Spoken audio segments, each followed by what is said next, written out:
Number one, Ibble Dibble here.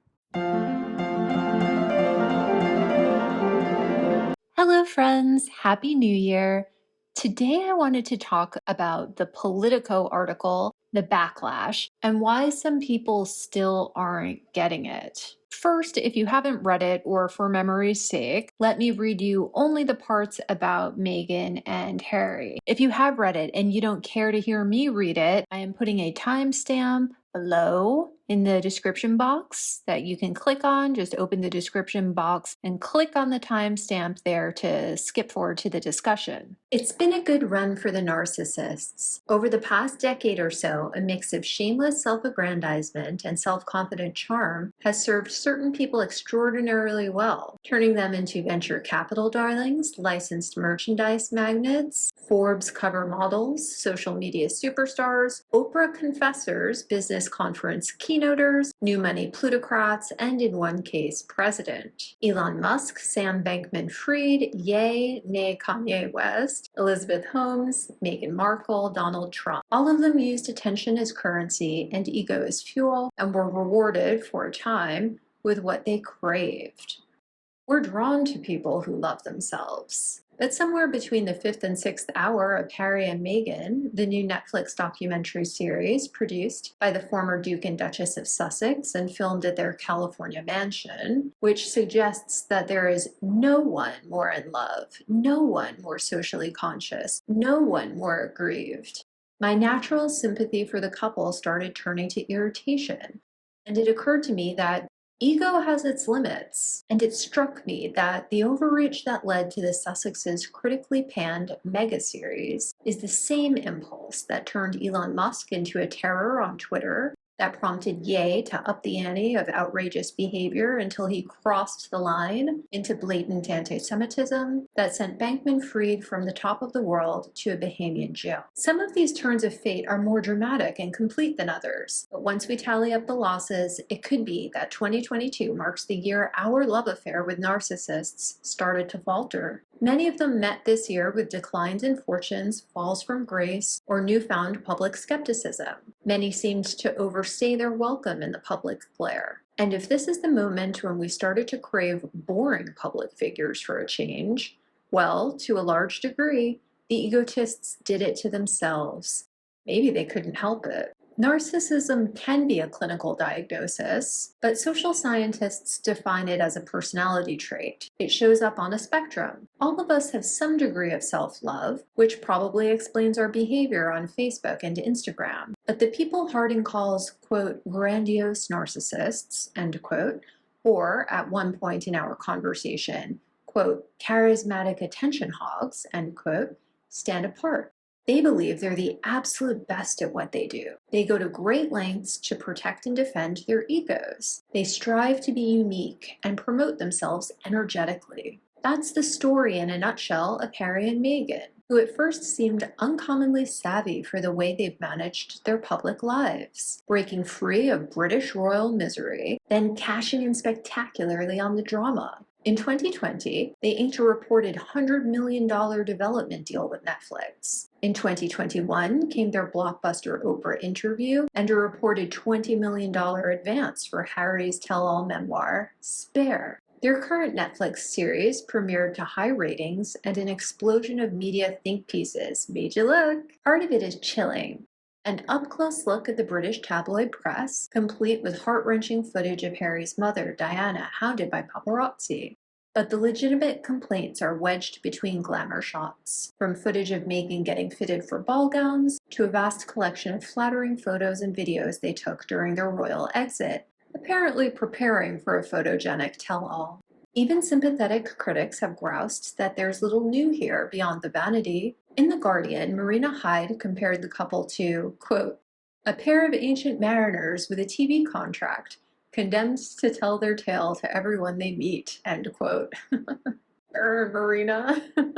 If the Sussexes' addiction to the public eye is benign, they seem tiresome but genuinely well-intentioned, a narcissist's constant quest for eyeballs and acclaim can get a lot more dangerous. And that's it. So, the words the author uses to describe the similarities she perceives between Meghan and these other public figures are impulsive, overreach, and overstaying their welcome. The single word she uses solely to describe Meghan and not anyone else in this article is benign. How can Meghan's supporters be so offended by that? I think that's fair. Generous, even. Before they ever signed these deals to spill their guts, they were very rich, considering the inheritance from his mother, the money Charles gave them up until August 2020, and Meghan's own perhaps $1 or $2 million in the bank. We can estimate conservatively that they had $50 million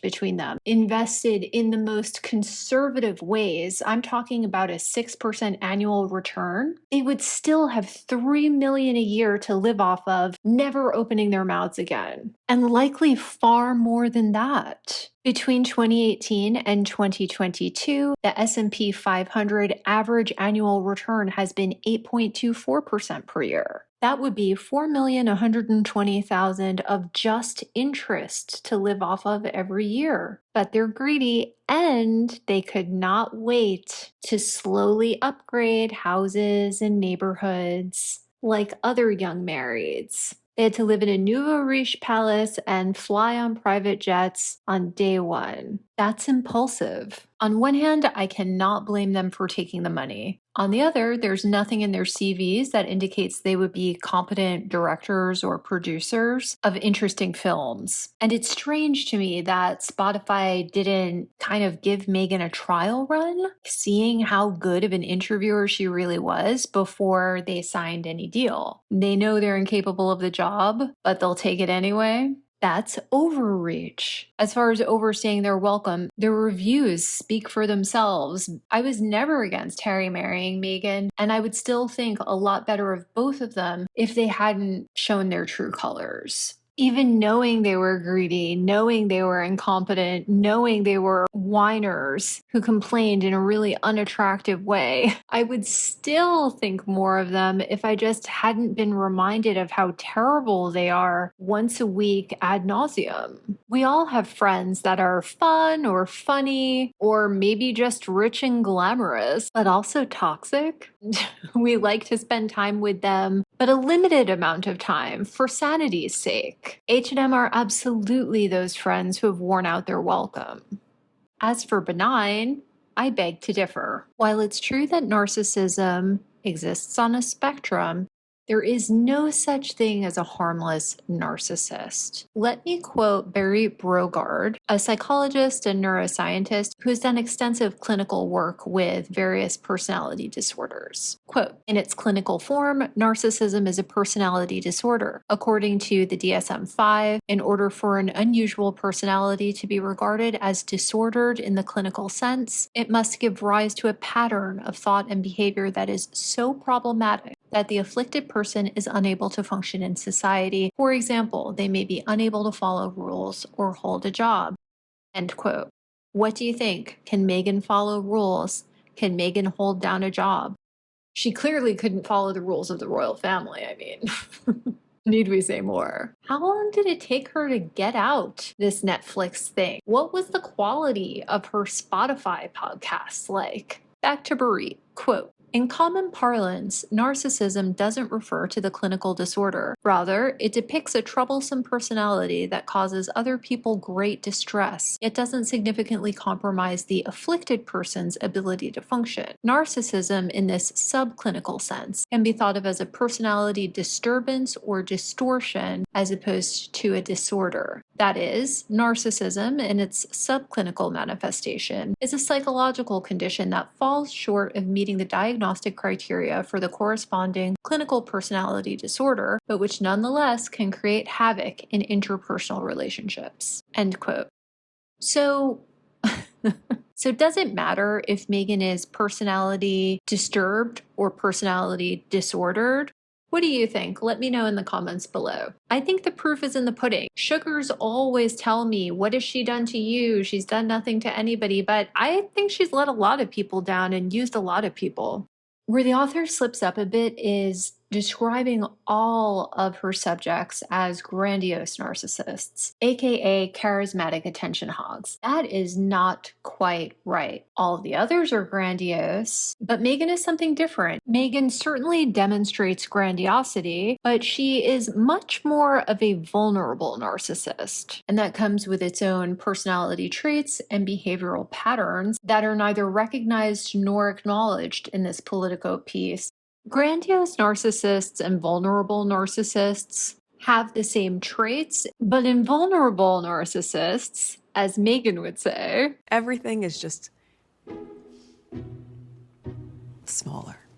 in homage to the fish parasite of nightmares, I'd like to make some terrible analogies. The vulnerable narcissist is like the Entenmann's chocolate chip cookie to the grandiose narcissist's Pepperidge Farm Sausalito. One looks a lot less dangerous than the other, but they have the same ingredients, and if you eat either every day, you're going to become unhealthy. Vulnerable narcissists can appear introverted, but their introversion is sort of a front to draw people to them. They have very neurotic personalities, even more so than grandiose narcissists. They thrive equally as much on attention and accolades, but are uncomfortable with seeming to want them. Instead, they're in constant search of more natural seeming opportunities for self-promotion. They're equally prone to feelings of shame, but more likely to blame others for their mistakes. A grandiose narcissist will sometimes make a grand mistake because it's all about the attention, positive or negative. A vulnerable narcissist has a more genuine need to always be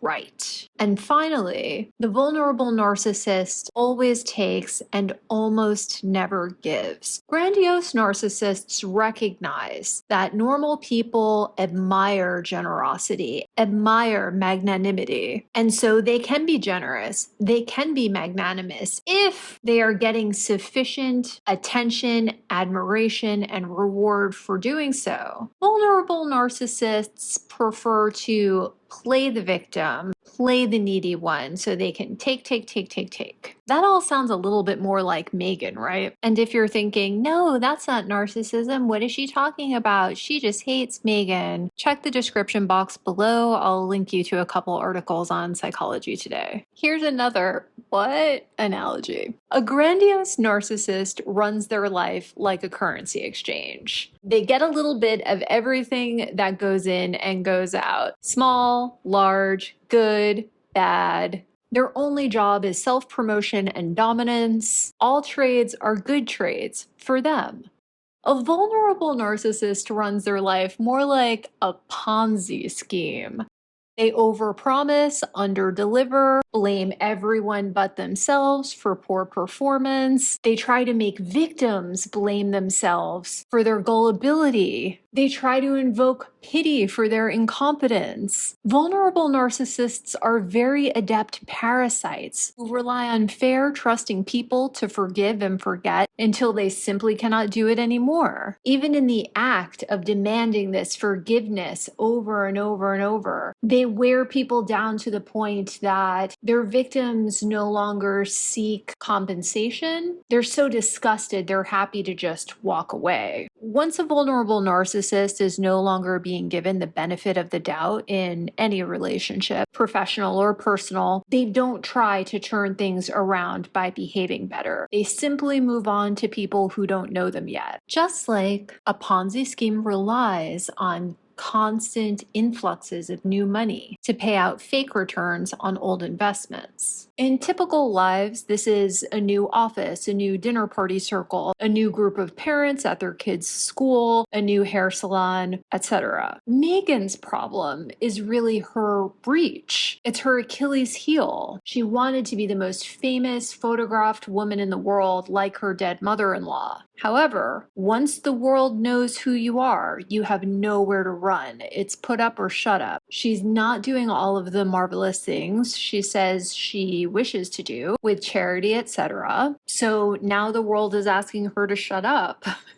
She's not doing that either. She keeps talking. So the world is telling her directly she will no longer receive the benefit of the doubt. Again, in Ponzi scheme terms, there was a run on the bank, and Megan Madoff is emotionally and reputationally insolvent. And there's no other world for Megan to run to, except the third world, I guess. And you know she'd never go there. Now, Megan's defenders criticize this article with varying levels of fluency. For example, I think it's pretty easy to dismiss anyone who calls the author a racist or jealous because she didn't marry a prince out of hand. But the sugars who criticize this article in a more nuanced way are usually not actually countering the argument that Megan is a narcissist. They're using the author's ignorance against her and saying that Megan isn't really grandiose and really harmful like the others, and therefore doesn't merit inclusion on this list. So now that we've got the theory out of the way, let's look at the practice for shits and giggles. I'm going to read the mean tweets of Boozy himself, the prototype for what he doubtless told his sugars and boozy bots to promulgate on social media. Placing Meghan Markle at the center of criminals and anti-Semites is not an accident. Let's just look at that sentence. Not everyone here is a criminal. Not everyone here is an anti-Semite. I never in my life thought I would be defending Elon Musk, but he's not either. They put Meghan in the middle because she's pretty. That's it. Let's keep going. The hate for Megan is palpable. This is a sticking point for me. Don't misuse the word hate. Hate crimes and hate speech refer to specific protected classes. Royal is not a protected class. When people call Megan all kinds of mean names, that is not hate unless they're referring to one element of her identity that is protected, which is race. That's it. A woman of color, again, making it about race. No one said it was about race. There is nothing in this Politico article about race. Protecting her family and defending herself. Protecting her family from what? She lives in an extremely expensive gated community with its own security and has her own private security team. She doesn't need to protect anyone from anything. Likewise, defending herself. Defending herself from what? She's the one out here suing everyone. No one is suing her. No one is stalking her. No one is attacking her. People are allowed to call each other whatever they want on social media, whether you like it or she likes it or not. Isn't narcissism.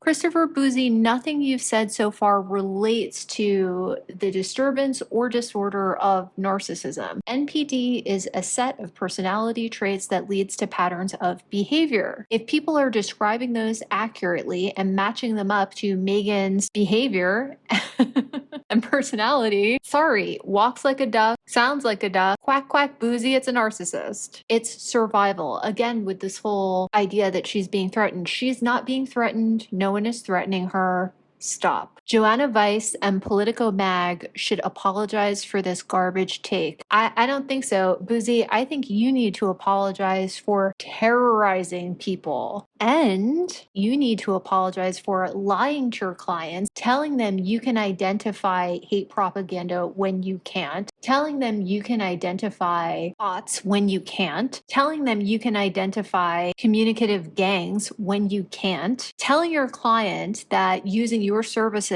will help them, which it hasn't, telling your clients that fighting back hard in the media will make them look better, which it doesn't. You should be the one apologizing, Christopher Boozy. Next tweet. These Meghan haters all have something in common. Meghan got the prince and you must learn to deal with it. How old are you, Boozy? People expressing their dislike of Meghan are not 10 years old. That's absurd. Okay, let's check out some of the sugars that made it to the Daily Mail as part of the... I call it the sort of outrage industrial complex. Oh, really, good doctor? Is it possible the sugars are misbehaving in terrible ways they accuse other people of? Tell me more. Anger sells. That hysteria elicits clicks, which elicits engagement, which elicits money. And racialized anger It's just another step down the same pathway. Wow. Thanks for warning me. I'll be looking for anger, more specifically racialized anger, and hysteria in these sugary tweets. This one, talk decolonization to me. So let me get this straight. According to Politico, a white woman who committed $1 billion fraud is exactly like a biracial woman who thought her love story is the best and wanted to tell it to the world. Counterpoint, Megan is more or less a white woman who committed a multi-million-dollar fraud. Let's be serious. She defrauded the British taxpayer who spent around $40 million on her wedding and her wardrobe alone for 72 days of work. 72 days of work. That is $555,555.55 per day. That's Megan's day rate. I'd call that usury. I'd call that fraud. Meech, not you putting Meghan Markle at the center of a piece about criminals, white supremacists, and racists simply because you don't like her very sad, desperate behavior. Embarrassing for you. What a sad little life, Joanna. So there are two parts to this. Again, they're taking the worst element of one of these people and labeling everyone else on the page with it, which is just rude. Honestly, that's super rude. Elizabeth Holmes and Sam Bankman-Fried don't like them a bit. They were very, very wrong. They are not white supremacists. What the hell? Also, this element is really common in sugary tweets. Embarrassing for you. What a sad little life, Joanna. You have no idea what Joanna's life is. That's it. You don't know her and you don't know Megan. It's very possible that if Joanna or Megan lived one day of your life, they would think you were very, very sad and little. Chris Evans, but obviously not the celebrity Chris Evans. One of these things is not like the other at Politico. People say I'm a clout-chasing YouTuber. This tweet is trash. This is just attention-seeking, lowbrow trash. Victoria Brownworth. How on earth is Meghan Markle grouped with the likes of criminals, racists, and anti-Semites? At Politico claiming Meghan is a narcissist for speaking out about the unbridled racism leveled at her just bolsters her point. Okay, so I think Victoria has her facts wrong. There was an unbridled racism leveled at her. That's absurd. And then Politico's response, if you want to write off an entire publication because one of our 600 journalists included Meghan Markle on a list, you are indeed tired of free debate. If instead you actually just disagree with her being included on the list, you can say that instead. And he has a real point here because this wasn't Meghan's first rodeo with Politico. If you Google Politico Meghan Markle, it's not even the first result. The first result is the 2018 Politico 50, naming the top 50 people driving politics in the United States. Meghan Markle, Duchess of Sussex, was number 26 for bringing monarchy into the 21st century. In this first mention, author Elizabeth F. Ralph says, quote, when anxiety over race and identity seems to be ratcheting upward, driven by new political forces across the United States and Europe, the sight of one American stepping unapologetically into a hidebound old world institution and transforming it, while an estimated 2 billion pairs of eyes around the world watched, referring to her wedding, provided a reminder that the world can still change for the better and that America might still have a role to play in that transformation, end quote. Politico doesn't hate Meghan. Politico isn't racist. The public's opinion changed when Meghan's behavior changed. Okay, that's it for today. Toodles. Don't forget to like, share, and subscribe.